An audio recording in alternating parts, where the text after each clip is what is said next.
Hey, John Gilroy here. When it comes to the federal government using artificial intelligence, one of the pioneers is a company called EmpowerAI. Today, how to align AI to meet your agency's goals. Hit the music, Manny.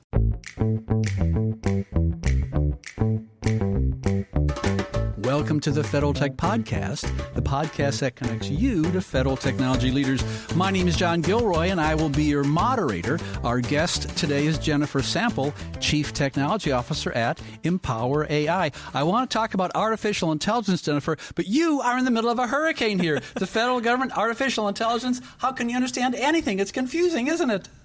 I'm so happy to be here, John. And what a great in the midst of the confusion.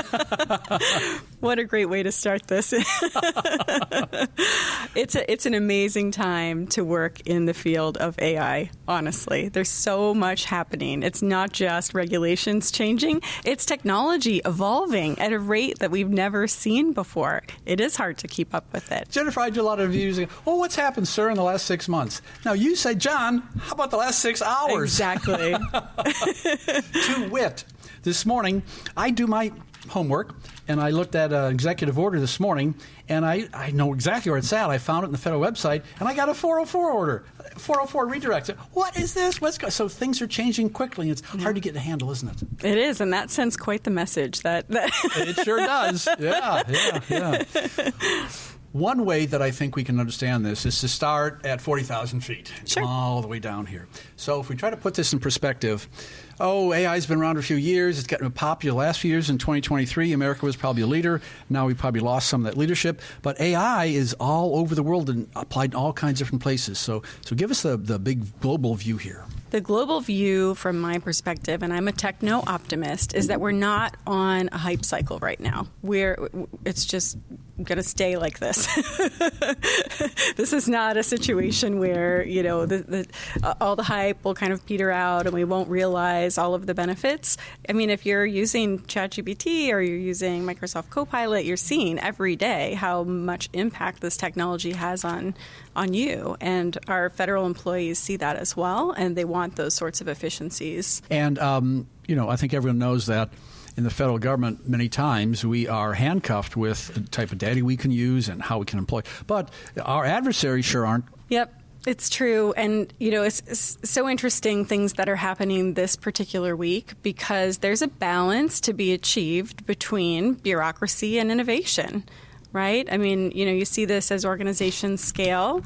Eventually, there's risk aversion, there's politics, there's all these things that come into play. And that's, our government is kind of the ultimate bureaucracy in that regard. And, your listeners are well aware how long a procurement can take. Our adversaries, on the other hand, have the ability to seamlessly integrate technology across commercial and military applications. And so that it really is a threat to national security to not be able to be more nimble. Well, let me take your cue here and give a positive spin to this. CEO Council's done a lot of studies, and if you go to their website, which is still working, you can see 1,700 potential AI use cases for the federal government. So we can use it somewhere here, can't we? Absolutely. Yes. And there's, common themes, enterprise knowledge management, how can I find that document that I need, interactive FAQ, help me understand all these policies, right? There's common themes, but then there's many, many, many, many, many bespoke applications, some that are just, being discovered. My son's doing a triathlon here in April, and he has a lot of friends that are at, let's say, different levels of fitness. Yeah. Triathlon. Yes. Some people think fitness is watching football games on the weekend. And I think if we look at the federal agencies, each federal agency may be at a different level of fitness for taking advantage of AI. Would you agree? Yeah, that's absolutely true. So, let's think about AI. It trains up on data. And so if you want a model that's, built on your data, is your data accessible to the model? Can you scale your infrastructure to support these models? Not every agency can, right? So often there's infrastructure work that needs to happen, data work that needs to happen to take advantage of this technology at scale. Everyone can play around with it in a sandbox that's, pretty low barrier to entry, but there's a lot of work to be done to really modernize at the level that we see in the commercial and other parts of the world. When I talk to software developers, they talk about the software development life cycle, and the life cycle is done for many years. And when I look at the life cycle of looking at artificial intelligence, we can see in the last year everyone's been dazzled by this and fake this and fake that, but now we're at the point where people are saying, "Oh, okay, Jennifer, now sit right down here and we really have to worry about our data and traceability of the data." And so we like the fun conversations, but I think it's time to bring Jennifer in and sit down and say, okay, now let's have this serious conversation here, huh? It's important to have a comprehensive risk management framework around your use of AI. It's important also to think about it at all the stages of development. So the data provenance you mentioned, but also during development, during testing, monitoring the outputs. You can't really dabble with AI without thinking about those things first. And I think that people are looking at applications in the medical area. Now, you got to realize that not only are we limited by certain constraints from the federal government, but people's lives could be at hand. I mean, this could be a serious problem. And so what you have to do is you have to worry about data leakage and unauthorized access, because medical records could leak out and cause all kinds of problems. So this is another level of concern you have to have, isn't it? There's different factors that matter for different applications. We focus a lot on ethics and security and accuracy. Some of our work for federal agencies involves auditing, where accuracy is paramount, right? There's other agencies that are very focused on, I would say bias. And so depending on, as you know from playing around with these models, you can tell it, only give me something where you can actually quote a source, or you can tell it, be really creative and help me think of ideas. And so that needs to be built in. That's something that we do as we design AI solutions. I've done a bunch of podcasts, and some people listen on the train, some people walking their dog, some people are doing pull-ups or something, and people all want to know how to get more information. And so in the middle of my interviews, I say, hey, go to federaltechpodcast.com, and we can find out. So you're speaking. This is where I'm going to link it to. So where are you speaking somewhere? Please, at the Potomac Officers Club. There we go, Potomac Officers Club, March 20th in Tyson's Corner, the AI Summit. So you can listen to what she has to say and then get her after and say, hey, I have a friend who has this problem in this agency, and it always happens, doesn't it? 'Cause in this town, no one wants to send email, but they all have friends. That's true. And so if you want to get more answers from Jennifer, go to federaltechpodcast.com and hit this interview, EmpowerAI, and we'll figure out how to connect her up at this next event. Okay, I deal with large organizations and small organizations, and what I found is that many large organizations not only have a toolbox, but they have a room full of tools. They may have 20 or 30 different tools, may use one or two of them, but not use some or all. And so I think this is what an issue is with people who have invested in different types of tools. And how can you folks, how can EmpowerAI help an agency use the right tools for for artificial intelligence? Yeah, so what you're referring to, I think of as technical debt. There's just too many tools. We're trying to maintain them. It costs more to maintain them than it did to build them. This is a huge opportunity for AI, in my view, because one of the key applications that you see productivity enhancements is in software development. Right, so let's use AI. I mean, there's not people that know some of these ancient codes anymore, like COBOL. So let's use AI to, integrate and rebuild those applications. Boy, I think, this whole idea of generative AI, and that's fine, but really for code review and for taking a look at existing applications, well, I think that's really the magic power for AI, because I can do it so much faster than human beings can. It's really a practical application, I think. I think so, too. And what I really like about it is that once you do that, you can focus more on mission outcomes, because sometimes the technical debt is just, distracting. At the end of the day, you're trying to deliver services, you're trying to save lives, and that's what we want to accelerate. Well, Jennifer, I would be remiss if I didn't say we were recording this at world headquarters for EmpowerAI in lovely downtown Reston, which is not far from Washington, D.C. And that's my next question about Washington, D.C. So this morning I did my little homework and I tried to pull up a couple executive orders on artificial intelligence. And lo and behold, ladies and gentlemen, jury, I got a 404 page not found. So what is going on in this town? I mean, it's back to that point about balance, right? You have to balance innovation and risk. And I think that, people have different views on that. And, I interpret this as a step toward innovation. I think that's kind of the stated intention around that executive order disappearing. I mean, if you kind of dig into it, there's a lot of other issues as well, economic issues where chips can and can't be sold, and, the power requirements of data centers. There's really a lot to it. But at the end of the day, if we're behind, we need to do what we can to catch up. When I was young, you go home at night and watch the news on TV. Now there seems like there should be a half-hour news on artificial intelligence. And tonight's news on artificial intelligence is this has changed and that's changed. These new players are coming in and going and talking about power and atomic energy for data center development. I mean, do you believe that when you hear that? 3 Mile Island. I know. They're going to use that. They drag that up and use that again. I know. Oh, it's just incredible. Hey, think out of the box. Let's go back to triathlons and people in different shape. Some people are pretty good at swimming and pretty bad at running, and other people are good at bicycling and swimming but can't run. And there's different levels of readiness. So if you look at a typical federal agency, there's different levels of readiness. And I think the way we spoke before, I think you talked about a journey, and that's a nice way to approach it. It's not a light switch. It's a journey to AI. And so there's AI readiness. And so how can you help a federal government agency prepare themselves for AI ready? Is it just worrying about the data? Is it just worrying about the applications? Or where do you start? I think the right place to start is to partner and understand what problem are you really trying to solve. Sometimes what's needed is AI literacy. What is this? Why should I care? My day-to-day, I've heard actually from customers, my day-to-day is to figure out what to do in the face of these budget cuts.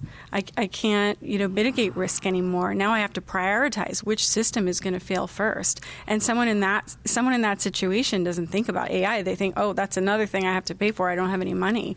And so it's kind of changing that mindset to help people understand, no, this is actually the answer. If press releases are reality, it's going to be difficult to hire people in the federal government in the next 90 days. And so those people have to accomplish objectives in the next 90 days. So, Jennifer, what you're saying is that federal leaders might be able to take a look at this as an opportunity to become more efficient, huh? Absolutely. Yeah, I don't know. So what is AI ready? What does that mean to you? So that means understanding the impact. That means brainstorming use cases. That means having a cross-functional group take a look at pain points, inefficiencies, and then looking to see, okay, what's the technical feasibility of these and what's the impact, and then kind of ranking them accordingly. That's a great place to start. Then you have to look and see if you have, the data that you need to, apply AI to solve this problem. And so it's kind of this structured prioritization of use cases and then, deployment. And scale from there. Let's go back to triathletes. They always want to continuously improve their best time every year. They call it the PR, their personal record. Yes. Every year they want their best time in the swim or the best time in the run or best overall time. And so in software development, they call it continuous improvement, don't they? CI. We know CI. Yeah.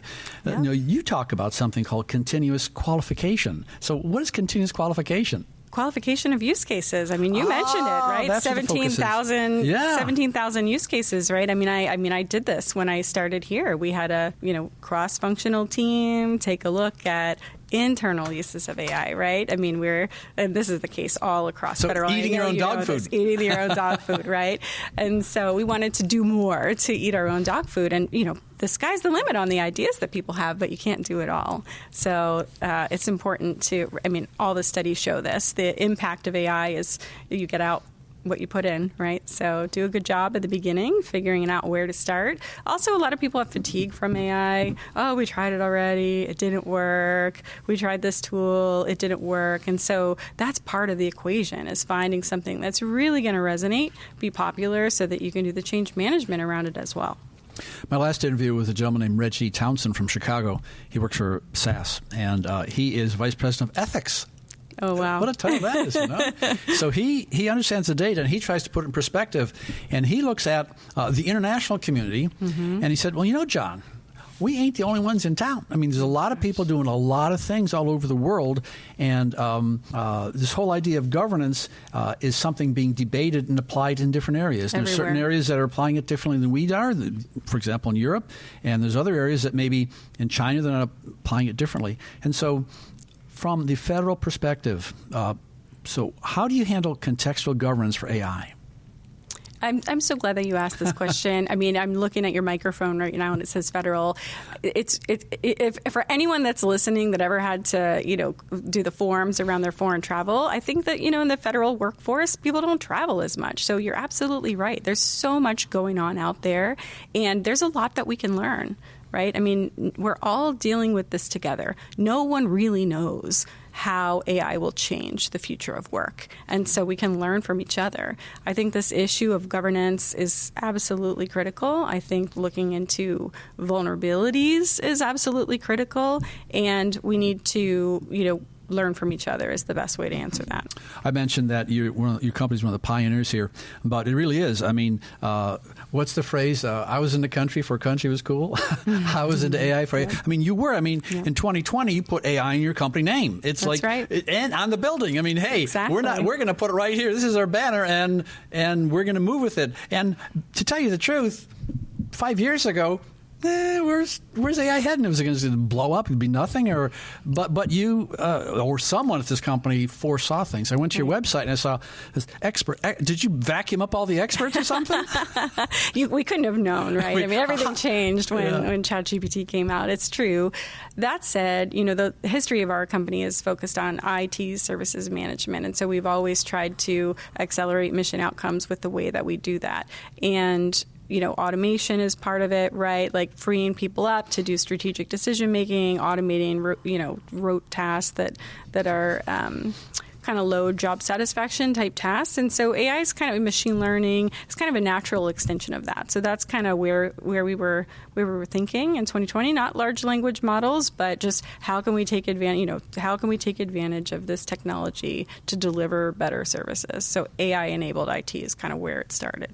Yeah, I think if you went to Google Trends and typed in large language models and looked at the last 15 years, it would be flat and then boop. It would. Now, you guys were one step ahead of boop. You're one step ahead of that big explosion. And so it kind of fit into exactly what you were. I guess maybe you saw some applications where a lot of people didn't. Oh, definitely. Right. And you saw that. I feel like everyone's kind of thinking about AI just very recently, but that's not true, right?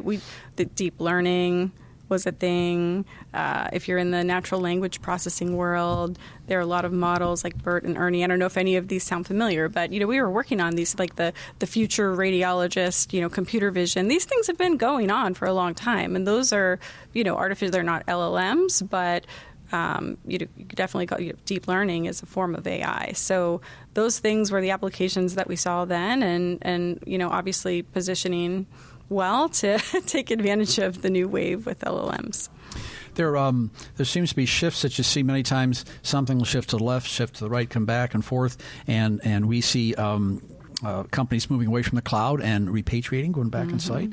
And so you may be in a situation where you're working with an agency where 3 years ago, you may have started off on-prem, and then 2 years ago, they might have been in the cloud. Then today, they're in the hybrid cloud, and then next year, they're going to be back home. You're absolutely right about that. You've just described So it's like GPS for technology. Uh-oh, got to plug in a new address. Oh, here's a new zip code. And so not only is the target moving, but they're moving you too at the same time. It's got to be different to put a rudder in. So how do you keep up? How do you keep that rudder in the water to keep up with what's going on?